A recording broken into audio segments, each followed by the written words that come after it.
من یتق اللہ یجعل لہ مخرج ویرزقہ من حیث لا یحتسب، جو تقوی اختیار کرتا ہے اللہ تعالیٰ اس کو وہاں سے رزق دیتا ہے، اس کو ہر تنگی سے راستہ دیتا ہے اور وہاں سے رزق دیتا ہے جہاں سے اس کو وہم و گمان بھی نہیں ہوتا۔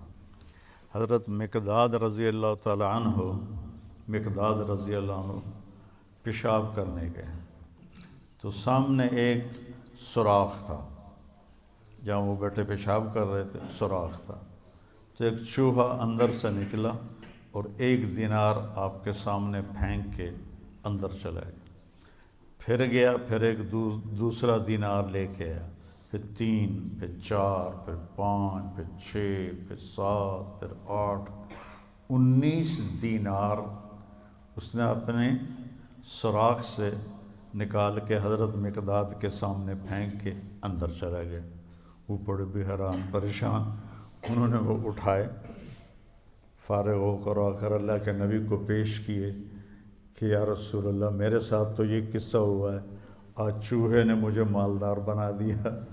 تو آپ نے فرمایا یہ رزق ہے جو اللہ نے تجھے عطا کیا ہے۔ پھر یہ آیت پڑھی، من یتق اللہ یجعل لہ مخرج ویرزقہ من حیث لا یحتسب۔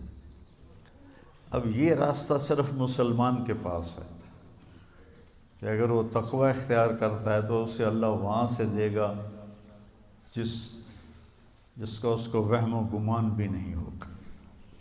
من یتق اللہ یجعل لہ من امرہ یسرا، جو تقوی اختیار کرے گا اللہ اس کے لیے آسانیاں پیدا کر دے گا۔ من یتق اللہ یکفر عنہ سیئاتہ ویعظم لہ اجرا، جو تقوی اختیار کرے گا اللہ اس کے گناہوں کو معاف کر دے گا، صاف کر دے گا۔ یکفر کا مطلب ہوتا ہے نشان مٹا دینا، عفا کا مطلب ہوتا ہے چھپا دینا، اور تکفیر کا مطلب ہوتا ہے نشان مٹا دینا۔ اللہ ان کے گناہوں کے نشان مٹا دے گا اور ان کا اجر بہت زیادہ کر دے گا۔ ان تصبروا وتتقوا لا یضرکم کیدہم شیئا ان اللہ بما یعملون محیط۔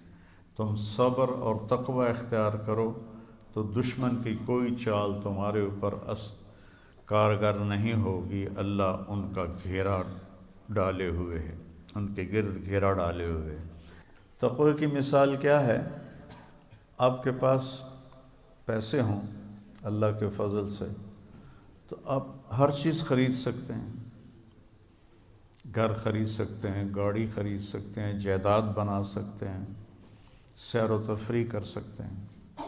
تو تقوی ایک ایسا سرمایہ ہے جس سے آپ دین کے ہر عمل پہ چل سکتے ہیں۔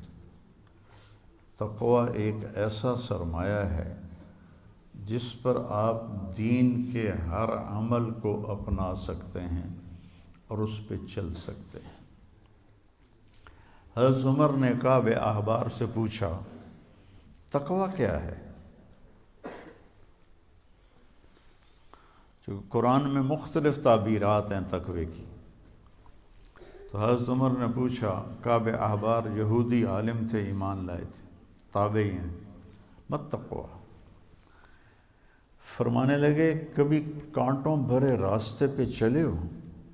سبحان اللہ، کہنے لگے ہاں، اور اب میں تو کانٹے ہی کانٹے تھے، کوئی سبزہ تو تھا ہی نہیں۔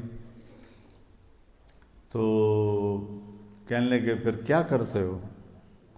کہا میں اپنا کرتا سمیٹ لیتا ہوں، دامن سمیٹ لیتا ہوں اور کانٹوں سے بچا کے میں آگے نکل جاتا ہوں۔ کہ بس یہ تقوی ہے کہ چاروں طرف گناہوں کے خاردار کانٹے ہیں،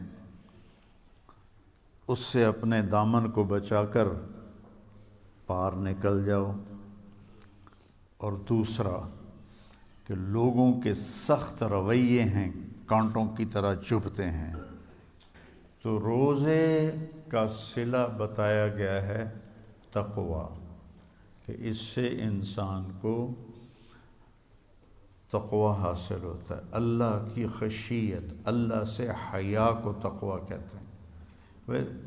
ایک گناہ نہ کرنا کہ دوزخ میں جاؤں گا، یہ بھی ایمان کا حصہ ہے۔ ایک گناہ نہ کرنا کہ مجھے اللہ سے شرم آتی ہے، مجھے اللہ سے حیا آتی ہے، یہ حیا کا جو درجہ ہے یہ خوف کے درجے سے بڑا ہے۔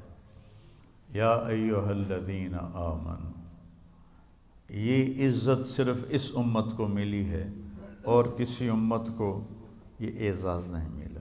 کتب علیکم الصیام، تم پہ روزے ہم نے فرض کیے ہیں، کما کتب علی الذین من قبلکم، جیسے تم سے پہلے لوگوں پر ہم نے روزہ فرض کیا تھا تم پر بھی فرض کیا ہے۔